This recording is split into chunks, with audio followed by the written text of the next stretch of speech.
दोस्तों, बहुत समय पहले की बात है। एक खूबसूरत सी नदी के किनारे पर एक गुरु अपना आश्रम बनाकर रहा करते थे। उनकी ख्याति दूर दूर तक फैली हुई थी। वह बूढ़े हो चुके थे और उनका एक शिष्य भी था जो उन्हीं के साथ उस आश्रम में रहा करता था। एक दिन वह शिष्य भिक्षा मांगने पासी के गांव में गया था। तभी उसने वहां पर देखा कि एक बूढ़े व्यक्ति की मृत्यु हो चुकी थी। यह देख वह शिष्य बहुत चिंतित हो गया। उस मृत व्यक्ति को देखकर उस शिष्य के मन में एक चिंता जाग उठी। वह शिष्य अब यह सोचने लगा कि मेरे गुरु भी अब बूढ़े हो चले हैं। यदि वह मुझे छोड़कर चले जाएंगे तो मेरा मार्गदर्शन कौन करेगा? मुझे रास्ता कौन दिखाएगा? मैं किसके मार्गदर्शन से अपने आध्यात्म की इस सफर को पूरा कर पाऊंगा? वह यही सोचता हुआ वापस आश्रम लौट आया। लेकिन उसने अपने गुरु से कुछ नहीं कहा। लेकिन वह हर दिन अब चिंता में रहने लगा था। वह हर रोज सुबह उठकर सबसे पहले अपने गुरु के पास जाता और यह देखता कि कहीं उनकी सांसें चल रही हैं या नहीं। गुरु जीवित तो है ना? और जब वह यह देखता कि उन गुरु की सांसें अब भी चल रही हैं, तो वह देखकर सुकून की सांस लेता। देखते ही देखते अब यह डर उसके मन में गहराई तक बैठता जा रहा था, क्योंकि उसने बहुत से बूढ़े लोगों को मृत्यु प्राप्त करते हुए देखा था। एक दिन की बात है, वह अपने मार्ग से कहीं जा रहा था। रास्ते में उसे दो झोपड़ियां नजर आई। वहां से रोने और बिलख की आवाज भी आ रही थी। शिष्य ने जब वहां जाकर देखा तो उसने पाया कि वहां पर किसी की मृत्यु हो गई थी और वह व्यक्ति भी बूढ़ा था। यह देखकर वह शिष्य अब भीतर ही भीतर बहुत चिंतित हो चुका था। उसे अब यह डर सता रहा था कि कहीं उसके गुरु भी उसे छोड़कर ना चले जाएं। यही सोचता हुआ वह वापस आश्रम लौट आया। वह चुपचाप एक जगह बैठ गया और अपने गुरु के बारे में सोचने लगा। तभी वहां पर वह गुरु आए। उन्होंने अपने शिष्य को इतनी चिंता में देखा तो वह उससे पूछे बिना रह नहीं पाए। वह गुरु अपने शिष्य के पास बैठे और अपने शिष्य से कहते हैं, भंते, क्या बात है? मैं तुम्हें कई दिनों से चिंता में देख रहा हूं। क्या कोई विपदा आन पड़ी है? अपने गुरु के इस प्रश्न का जवाब देते हुए वह शिष्य उन गुरु से कहता है, हे गुरुवर, कहने में तो बहुत अजीब लग रहा है, लेकिन मैं जो भी कहना चाहता हूं यह सत्य भी है और मैं इसे छुपा नहीं सकता। मैंने कई सारे बूढ़े लोगों को मरते हुए देखा है और मेरे मन में भी यही डर है कि आप भी बूढ़े हो चुके हैं। इसलिए मैं आपको खोना नहीं चाहता, क्योंकि यदि आप छोड़कर चले गए तो फिर मुझे राह कौन दिखाएगा? आपके बिना मैं अपने सफर को किस प्रकार पूरा कर पाऊंगा? उन गुरु ने अपने शिष्य की मन की इस बात को ध्यानपूर्वक सुना और उसके बाद वह जोर जोर हंसने लगे। इस पर वह शिष्य बड़ा आश्चर्यचकित हुआ और उसने उन गुरु से कहा, हे गुरुवर, आप हंस क्यों रहे हैं? क्या मैंने कुछ गलत कह दिया? क्या बूढ़े लोग मृत्यु को प्राप्त नहीं होते? इस पर वह गुरु अपने शिष्य से कहते हैं, भंते, इस दुनिया में मृत्यु का बुढ़ापे या जवानी से कोई संबंध नहीं है। तुझे इस बात की चिंता है कि मैं मर जाऊंगा तो तुझे मार्गदर्शन कौन देगा, किंतु तुमने एक पल के लिए यह नहीं सोचा, यदि मुझसे पहले तुम्हारी मृत्यु हो गई तो तुम क्या कर पाओगे? ऐसी अवस्था में तुम मुझसे मार्गदर्शन कैसे ले पाओगे? अपने गुरु की यह बात सुनकर वह शिष्य आश्चर्यचकित रह गया। वह पूरी तरह से स्तब्ध रह गया और मन ही मन वह यह सोचने लगा कि यह बात तो मैंने सोची ही नहीं। गुरुवर तो सत्य ही कह रहे हैं। मैं तो यह सोच रहा था कि केवल बूढ़े लोग ही मरते हैं, किंतु वास्तविकता तो यही है कि बच्चे और जवान भी मरते हैं। और ऐसे में यदि मेरी मृत्यु मेरे गुरु से पहले हो गई तो मैं मार्गदर्शन कैसे ले पाऊंगा? अपनी मंजिल तक कैसे पहुंच पाऊंगा? अब से उस शिष्य के मन में केवल एक ही बात चलने लगी और वह यही थी कि यदि वह गुरु से पहले ही मर गया तो आखिर वह क्या जानकर मरेगा? आखिर वह क्या हासिल करके मरेगा? वह यह सोच रहा था कि जीवन तो अनिश्चित है, आज है, लेकिन अगले पल कौन जानता है? यह जीवन हो या ना हो, जीवन के बारे में कुछ भी नहीं कहा जा सकता। जीवन तो अनिश्चित है। वशिष्ठ।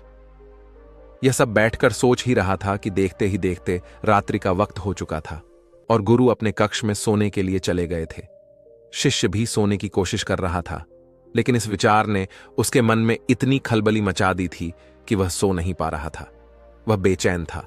आधी रात में वह शिष्य अपने बिस्तर से उठा और उन गुरु के पास जा पहुंचा। उन्हें जगाकर वह शिष्य उन गुरु से कहता है, हे गुरुवर, यह जीवन तो अनिश्चित है। पता नहीं मैं कल का सूरज देख पाऊंगा या नहीं। यह मैं नहीं जानता, और जीवन के बारे में तो कुछ भी नहीं कहा जा सकता। इसलिए हे गुरुवर, मुझे वह आखिरी बात बता दीजिए जो ज्ञानी लोग अंत में सत्य को प्राप्त करके जानते हैं। इस जवाब में वह गुरुवर अपने शिष्य से कहते हैं, भंते, तुम्हें इतनी जल्दी क्या है? जैसे सब लोग उस सत्य को प्राप्त करते हैं, तुम भी कर लेना। इस पर वह शिष्य उन गुरुवर से कहता है, हे गुरुवर, आप ही ने तो कहा है कि जीवन अनिश्चित है और मेरी मृत्यु का भी कोई भरोसा नहीं। पता नहीं मैं कल का सूरज देख पाऊंगा या नहीं। कोई भरोसा नहीं है कि मैं सुबह तक जीऊंगा या नहीं। इसलिए मैं सुबह तक का इंतजार नहीं करना चाहता।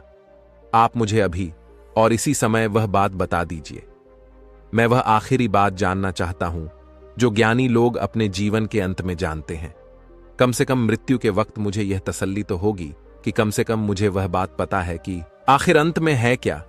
इस पर वह गुरुवर अपने शिष्य से कहते हैं, ठीक है, यदि तुम यही जान चाहते हो तो मैं तुम्हें यह बात जरूर बताऊंगा, लेकिन आज नहीं, आज से 3 दिन बाद। इस पर वशिष्ठ कहता है, किंतु हे गुरुवर, मुझे यह तक नहीं पता कि मैं सुबह का सूरज देख पाऊंगा या नहीं, और आप मुझे 3 दिन इंतजार करने के लिए कह रहे हैं। इसके जवाब में वह गुरुवर अपने शिष्य से कहते हैं, भंते, यदि तुम वो बात जानना चाहते हो तो तुम्हें 3 दिन तक इंतजार करना ही होगा। इसके पहले मैं तुम्हें वो बात नहीं बता सकता। शिष्य किसी तरह से मान जाता है और वह अपने गुरु से कहता है, ठीक है गुरुवर, यदि आप कहते हैं तो मैं 3 दिनों तक इंतजार कर लेता हूं, लेकिन उसके बाद आपको वह बात मुझे बतानी ही होगी। आगे वह गुरुवर अपने शिष्य से कहते हैं, भंते, मैं तुम्हें वह बात अवश्य बताऊंगा, लेकिन मेरी एक शर्त है। इस पर वशिष्ठ कहता है, हे गुरुवर, मैं की सारी शर्तें मानने के लिए तैयार हूं। बताइए, आपकी क्या शर्त है? इस पर वह गुरुवर अपने शिष्य से कहते हैं, भंते, जब तक तुम वह बात नहीं जान लेते तब तक तुम्हारे गले से एक बूंद भी पानी नहीं उतरना चाहिए, अन्यथा तुम वह बात कभी नहीं जान सकोगे। शिष्य उन गुरु की बात मान लेता है और मन ही मन वह बहुत प्रसन्न हो जाता है कि कम से कम 3 दिनों बाद अब उसे वह बात पता चल ही जाएगी। और अब वह तीसरे दिन का इंतजार करने लगा, और उसे उसके गुरुवर ने पानी पीने के लिए मना किया था, इसलिए उसने पानी का त्याग कर दिया। गर्मियों का समय था, जैसे तैसे उसने पहला दिन तो पानी के बिना काट लिया, लेकिन अगले दिन उसकी प्यास बढ़ने लगी। उसे जोरों की प्यास लग रही थी। जैसे तैसे वह अपने आप को संभाल रहा था, और देखते ही देखते रात्रि का वक्त हो चुका था। दूसरा दिन खत्म होने को था, लेकिन उससे पहले ही उसे प्यास बर्दाश्त नहीं हो रही थी। उसका गला पूरी तरह से सूख चुका था और उसे जोरों की प्यास लगी थी। वह पानी पीना चाहता था और उसे अपनी प्यास अब बर्दाश्त नहीं हो रही थी। इसलिए वह अपने गुरु के पास गया और उसने अपने गुरु से कहा, हे गुरुवर, मुझे बहुत जोरों की प्यास लगी है, क्या मैं थोड़ा सा पानी पी सकता हूं? इसके जवाब में वह गुरुवर अपने शिष्य से कहते हैं, भंते, यदि तुम वो आखिरी बात जानना चाहते हो तो पानी मत पीना। यदि तुमने पानी पी लिया तो मैं तुम्हें वह बात बता ही नहीं पाऊंगा। इसलिए यदि तुम वह आखिरी बात जानना चाहते हो तो तुम्हें तीसरे दिन तक इंतजार करना ही होगा। और हां, यदि तुम वह बात नहीं जानना चाहते तो कोई बात नहीं, तुम पानी पीने के लिए स्वतंत्र हो। शिष्य ने जैसे तैसे खुद को मनाया और वह तीसरे दिन का इंतजार करने लगा। देखते ही देखते सुबह हुई, लेकिन अब वह तीसरा दिन उस शिष्य पर भारी पड़ने लगा था। उसके होंठ, उसका गला पूरी तरह से सूख चुके थे और उसे ऐसा प्रतीत हो रहा था मानो उसे चक्कर आ रहे हों। उस शिष्य को ऐसा लग रहा था कि मानो वह अभी अभी जमीन पर गिर पड़ेगा। वह जैसे तैसे किसी तरह से अपने आप को संभालते हुए उन गुरु के पास पहुंचा और उन गुरु से कहता है, हे गुरुवर, यदि मैं प्यास के कारण मर गया तो वह आखिरी बात कैसे जान पाऊंगा, और फिर मेरे 3 दिनों तक इंतजार करने का क्या लाभ? इस पर वह गुरुवर अपने उस शिष्य से कहते हैं, भंते, यदि तुम्हें प्यास लगी है तो मैं तुम्हें पानी के विषय में कुछ बातें बताता हूं। पानी का कोई रंग नहीं होता, यह श होता है, यह नदियों में बहता है, हम तक पहुंचता है और यह बारिश के रूप में भी बरस जाता है। पानी से हमारी प्यास बुझ जाती है। पानी हमारे शरीर के लिए बहुत ही आवश्यक है। पानी अमृत है। इस पर वह शिष्य क्रोधित होते हुए अपने गुरु से कहता है, हे गुरुवर, पानी की बातें सुनकर मेरी प्यास थोड़ी ना बुझने वाली है।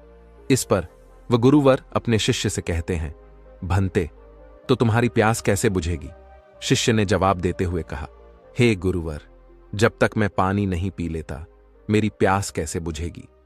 तभी वह गुरुवर उस शिष्य से कहते हैं, ठीक है, किंतु ऐसे ही ज्ञान की बातें सुन लेने से सत्य प्राप्त नहीं होता। ज्ञान तुम्हारे भीतर भी तो होना चाहिए। जो आखिरी बात तुम मुझसे पूछ रहे थे, यदि वो आखिरी बात मैं तुम्हें बता दूं तो उससे क्या होगा?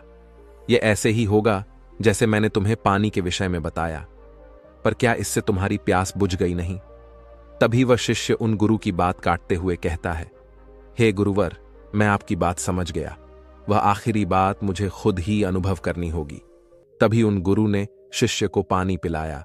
तभी अचानक वह गुरु शिष्य के चरणों में जा गिरा और शिष्य से कहने लगा, भंते, अब मैं बहुत बूढ़ा हो चुका हूं। मेरे पास अब ज्यादा जीवन भी नहीं बचा। मेरे शरीर में अब वह जान भी नहीं रही।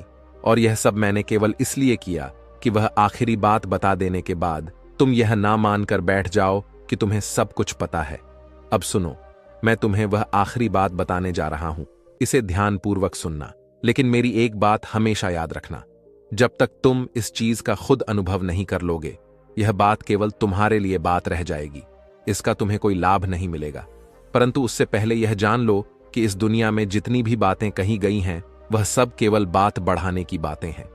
कोई भी बात जब कोई कहता है तो उससे कई सारी बातें निकलती हैं। हर व्यक्ति अपने हिसाब से बात को समझता और कहता है। इस तरह से एक से अनेक बात निकलती है। और इसीलिए इस दुनिया में सत्य कहने की कोई भाषा नहीं है, कोई बात नहीं है। सत्य ही है जो वो आखिरी बात है जिसे कहा नहीं जा सकता। कृपया भाग 2 के लिए चैनल को सब्सक्राइब करें।